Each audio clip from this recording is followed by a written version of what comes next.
São 10 horas e 5 minutos. 10 e 5. O estresse no trabalho já é considerado uma doença, segundo a Organização Mundial da Saúde, revelando que 72% dos brasileiros que estão no mercado de trabalho sofrem alguma sequela ocasionada pelo estresse. Eu tenho aqui comigo no estúdio, mais uma vez, a consultora Patrícia Santos, que, juntamente com a Maria Eugênia Costa e a Isabel Stepanski, escreveu Raiva, Guia de Gerenciamento da Raiva. Quem tem ou quem não tem raiva, como gerenciá-la. E certamente muito do que o livro preconiza pode e deve ser utilizado também nas suas relações profissionais. Mas eu pergunto a Patrícia, que diferença existe entre a raiva do dia a dia e a raiva provocada pelo trabalho que você tem obrigação de desenvolver diariamente, Patrícia? Olá, tudo bem contigo? Tudo ótimo. Tá tranquila? Tô muito tranquila. Tá fazendo o seu trabalho com tranquilidade, isso é que é bom. Quando a gente faz o que gosta, também fica mais Pois fácil, acho, né? talvez seja o resumo de tudo, mas vamos deixar essa frase para terminar a entrevista. E aí? O que acaba acontecendo é que hoje nós estamos vivendo uma vida muito competitiva e as pessoas extremamente autocentradas. Então, com a competitividade, as pessoas acham que o tempo inteiro tem que ficar se comparando com o outro e se menosprezando muitas vezes quando se compara e acha que a pessoa é melhor, ou então menospreza aquela pessoa que você se comparou. Então, no trabalho, o que acaba acontecendo é que as pessoas estão parando de trabalhar em equipe, já vem com uma irritabilidade muito alta, dizem que segunda-feira é o pior dia de reunião com o chefe. Ninguém sabe o que acontece, mas depois de um fim de semana, ao invés das pessoas estarem mais tranquilas e felizes... Né? Deveria ser o melhor dia para se reunir. Com tudo, né? E é a vibe que você vai dar para a tua semana. Se você começar a tua segunda-feira já na irritabilidade, é a vibe que você vai deixar para a semana inteira. Então, tenta realmente no domingo relaxar, tranquilizar, pensar nas suas metas, veja como é que está a tua autoestima e venha feliz e dando bom dia para as pessoas. Você me perguntou se a raiva no trabalho e a raiva do dia a dia, pessoal, qual que seria a pior, né? Como é que fica isso? Na verdade, todas elas acabam atrapalhando o seu relacionamento e a sua qualidade de vida, né? Então, mas a motivação em si, quando eu fico imaginando o seguinte, poxa, eu sei por que eu estou com raiva. Às vezes sim. No trabalho, principalmente, a gente até identifica. Não, eu fiquei chateado por causa de tal coisa, eu estou bravo porque eu tenho que repetir tal coisa. Puxa vida, não é mais fácil você trabalhar quando você identifica a origem desse sentimento? Eu até falei que às vezes, porque a raiva ela é uma emoção que acaba mascarando outras. Eu posso estar triste por ter apresentado um relatório e estava com problemas, e ao invés de eu ficar triste e rever isso como uma vulnerabilidade onde eu tenho que melhorar, eu culpo o chefe por ser muito perfeccionista. Eu posso estar chateado em casa com muita conta para pagar, ao invés de eu estar preocupado ou focado em reduzir meus custos e ver como é que a gente pode melhorar o nosso aumento de ganho, eu simplesmente venho para a empresa com raiva do salário que eu estou ganhando. Então, ela acaba se deslocando. Então, o que você disse é extremamente importante. O que é que você está com raiva? Né? É de alguma pessoa, é uma situação, o que realmente te deixou chateado. Se você puder entender qual é o motivo da tua chateação, aí fica mais fácil de você colocar foco e resolver isso. Na primeira entrevista que eu fiz com a Patrícia, já faz o quê? Foi carnaval. Foi na primeira edição, lá fevereiro, março, na primeira edição do livro Raiva, Guia de Gerenciamento da Raiva. Está indo agora para a segunda edição já? Segunda edição. Puxa vida, coisa linda. Mas na página 107 do livro há uma frase do Pablo Neruda que eu acho maravilhosa. E diz assim: você é livre para fazer as suas escolhas, mas é prisioneiro das consequências. Quer dizer, a raiva é ditada muitas vezes pelas escolhas, não é? Sim.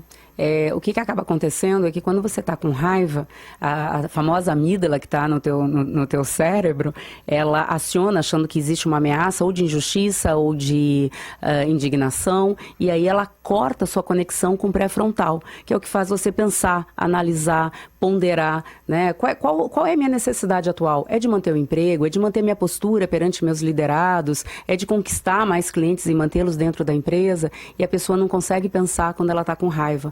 Atenção, o teu julgamento, quando você está com raiva, você pode ter certeza que ele não é real. Explica melhor, esse não é real. Ele não é real porque ele fica muito focado e você acaba não vendo mais tudo que tem ao redor, né? Inclusive você acaba não vendo mais as consequências. Você julga aquela pessoa está fazendo só para me provocar. E na verdade pode ser que ela não fez para te provocar, que ela tá assim, ela também pode estar num dia ruim. E você pega aquilo para você. Então você julga com muito mais força, né?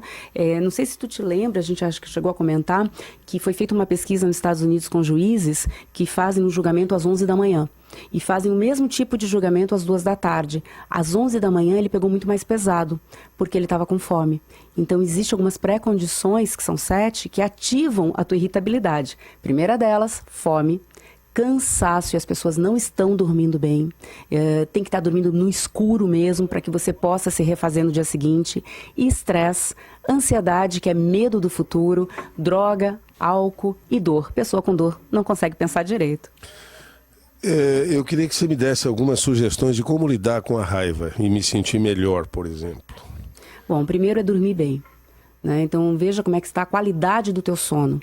Como é que está também essa tua ansiedade, que é pensamentos positivos que tem que colocar no lugar. Por que você está com tanto medo do futuro? Quando você pensa em muita coisa negativa, a tua amígdala diz, temos uma ameaça, e já entra na tua rede sanguínea cortisol, adrenalina e noradrenalina, que são os hormônios do estresse. Então como é que a gente evita isso? Produzindo. Operando a amígdala. É que não é da garganta, da mente? Seria ótimo se desse, né? Eu, por exemplo, fiz cirurgia da amígdala, talvez por isso eu não seja tão... Nossa, foi ótimo ter colocado isso, que existe as duas. Existe a amígdala da garganta, e tem uma que fica dentro do cérebro, que é o tamanho de uma ervilha, mas ela provoca, né? Realmente, essa é a danada. E ela tá lá para nos proteger de ameaça. Sim. Só que quando entra a noradrenalina, adrenalina na tua corrente sanguínea, aumenta os teus batimentos cardíacos, né? E você fica pronto para reagir, fica muito bateu, levou. Então, assim, respira. Tem que responder um e-mail, um WhatsApp de alguém que te mandou. Não caia na tentação de responder na hora. Respira, vai caminhar, deixa uma noite no meio de 2 dias. Isso é fundamental, hein? Para poder acalmar os teus pensamentos. E veja qual é seu hobby. Vale a pena ficar chateado por uma pessoa que muitas vezes não sabe nem qual é o nome? Quando eu falo de briga no trânsito? É verdade. Responsabilizar-se pelas atitudes também é fundamental. Descobrir até onde você acabou provocando tudo aquilo. Muitas vezes está jogando gasolina para apagar a fogueira, né? O quanto que você irritou a outra criatura ou o quanto que você poderia ter evitado. E qual é a imagem que você quer deixar? Será que de uma pessoa controlada, generosa, gentil, com um olhar, né, mais doce, o mundo está precisando disso. Então, comece sendo você essa pessoa, de entender o outro, de ter mais empatia, né? Você acha que o atual momento político, institucional, social do país também ajuda um pouco a criar uma ideia de conflito, de confronto? Até onde nós devemos, digamos, acompanhar, mas não só ouvir e tentar compreender, mas muitas vezes as reações das pessoas acabam refletindo reações maiores de instituições, de personagens, de autoridades, por exemplo, não só na área política, mas na área social como um todo. Você falou Brasil, mas a gente está vivendo, na verdade, isso mundial, né? Quem assistiu o Fantástico ontem deve ter visto a quantidade de polaridades que nós estamos vivendo politicamente. E isso é muito ruim, porque está todo mundo extremamente crítico, até as redes sociais provocam isso, você, na verdade, está julgando qualquer post que você vê, você julga o tempo inteiro. Só que com isso, a gente está incendiando mais, a gente está trazendo mais agressividade para o mundo. Quando eu digo que está errado e que o outro é completamente o oposto, eu estou tendo ali oponentes. E a gente não precisa, nesse momento, de oponentes, porque a gente só está brigando por aquilo que nos afasta, ao invés da gente parar para pensar o que é que nos une.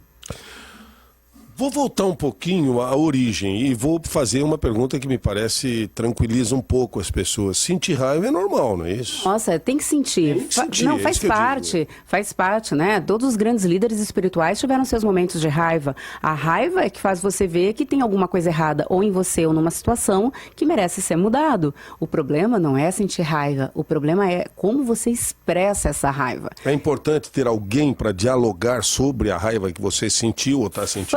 Fantástico, sim, e não desabafar, tá? Porque somente 11% das pessoas melhoram quando desabafam. Por quê? Se eu vou me desabafar contigo, sei lá, eu começo a reclamar de alguém, você fala, eu tinha dado na cara dele. Comigo ele não ia fazer isso, não. Quando eu tô dizendo isso, eu tô dizendo, você foi injustiçado e tô colocando mais gasolina para apagar essa fogueira. Então, quando você vai conversar com alguém, a conversa é maravilhosa de aconselhamento. Como é que eu poderia ter feito diferente? O que eu devo falar para não criar mais problema e tentar solucionar? Como é que eu posso conversar com aquela pessoa para que ele possa ver o meu lado também? Você tem alguns números interessantes que eu gostaria que você destacasse. Olha só, isso aqui foi feita uma pesquisa mundial sobre absenteísmo no trabalho, como as pessoas faltam e se afastam, e comprovaram que 20% das empresas citaram problemas emocionais como a principal causa de absenteísmo. 44%, afastamento por estresse, depressão e ansiedade. Tem até um estudo dizendo que 33% da população europeia daqui a 5 anos terá algum tipo de distúrbio psicológico. E 57% dos dias de trabalho foram perdidos devido a problemas para dormir, irritabilidade, cansaço, fadiga e muita preocupação. Muito bem. Nós falamos no Jornal do Almoço da semana passada sobre a síndrome de burnout. Havia até uma discussão sobre a pronúncia, não tem nada a ver com o francês, que seria burnout, mas que acabou sendo esclarecido posteriormente. Eu até peço desculpas pela pronúncia inicial e pela correção posterior. Eu, aliás, deveria ficar com raiva de ter pronunciado. Em verdade, nós tivemos 2 gravações das chamadas, uma com burnout e outra com burnout. E pedi que verificassem qual era a pronúncia correta, porque cada vez mais hoje se fala sobre isso. E acabaram colocando erroneamente no ar a pronúncia errada. Havia uma outra gravação com burnout. Eu estou contando isso aqui até para... Não é desabafar, porque eu não fico com raiva desse tipo de coisa, mas te deixa às vezes meio chateado pela forma como as pessoas reagem. Eu recebi algumas manifestações assim, tipo, mas como é que você é tão burro assim? E como se todo mundo soubesse realmente o nome de todas as doenças, síndromes e tudo mais. Mas eu não me estresso mais com relação a isso. Aliás, quero que você fale um pouquinho sobre essa síndrome que hoje tem sido dita como o estresse mental provocado pelo trabalho. Pelo trabalho. Foi o que eu coloquei, né? Quando você está estressado, você acaba produzindo muito cortisol. O cortisol acaba inibindo a sua dopamina, outros neurotransmissores e hormônios que te acalmam e que te deixam feliz. Dizem que o cortisol na rede sanguínea, ele acaba ficando quase 20 dias ali os impactos dele. E daqui 2 dias você vai ter uma outra situação que vai te deixar também no estresse. Se você ficar esticando muito um elástico, por mais que ele seja grosso, dependendo da força que eu coloco, uma hora ele arrebenta. Então, se eu tenho metas para alcançar, se está muito difícil a vida a ser gerenciada, eu vou ter que fazer algumas coisas para fazer com que o meu elástico volte, para ele não arrebentar de vez. E o burnout nada mais é do que muita adrenalina dentro da corrente sanguínea, que provoca ataques cardíacos, derrame, úlceras, perda de interesse no parceiro, alergias, né, a tanto alimentar quanto de pele. Então, realmente, se você não conseguir deixar os seus pensamentos em maneira positiva, não tiver uma reação mais generosa, por exemplo, se alguém erra alguma coisa, ao invés de chamar de burro e ignorante, ensina, né? Seja generoso, porque na boa, eu acho muito mais bonito alguém que seja ignorante, vai buscar informação, do que alguém que é agressivo e sai dando patada, né, em todos os lados. Eu lembro de um exemplo dado para entender a importância de como controlar a raiva, né?